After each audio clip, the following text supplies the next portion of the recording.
I would say involve the young people.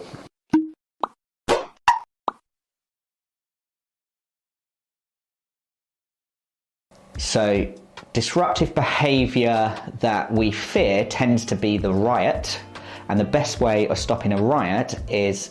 involve the young people in the project as much as possible so that they own it. They will then actually manage the behaviour between themselves, and so actually you'll have to do less.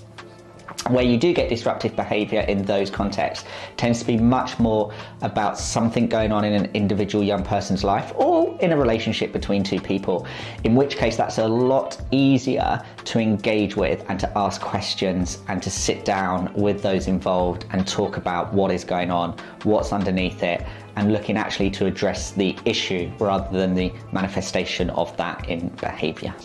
Getting to understand the young person, because you don't know what they're sort of going through, what the situation is at home and stuff like that. So understand, you've got to really kind of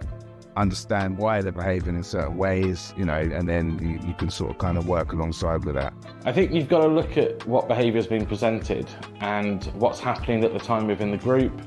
and also the actual young person that's being disruptive. To see whether it could be a SEN need or whether they're just trying to show off in front of friends.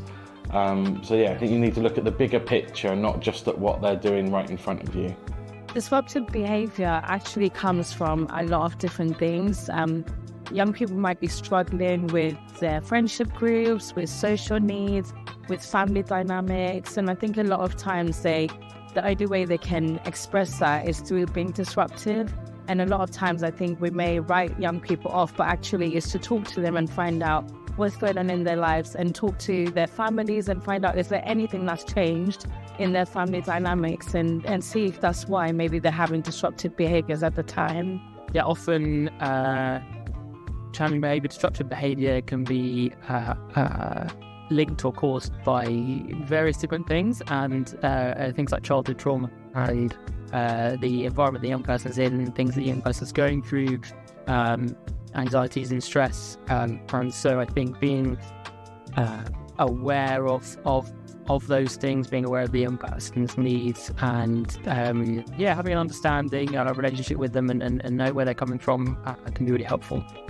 I think disruptive behaviour will be happening for a whole variety of reasons, and I think it's about just understanding the young person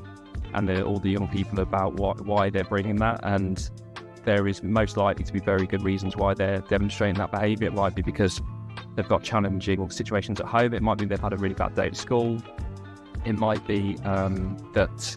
it's sort of like a cry for help, that they're wanting to tell us something but they're not quite able to verbalise it, and so they want to demonstrate it through their behaviour. So I think whenever you see behaviour that's challenging, you always want to think about what's behind that, and as youth workers, it's really important that we don't just see it as what's in front of us, but we're kind of seeing about this is a sign that we need to get to know this young person more. You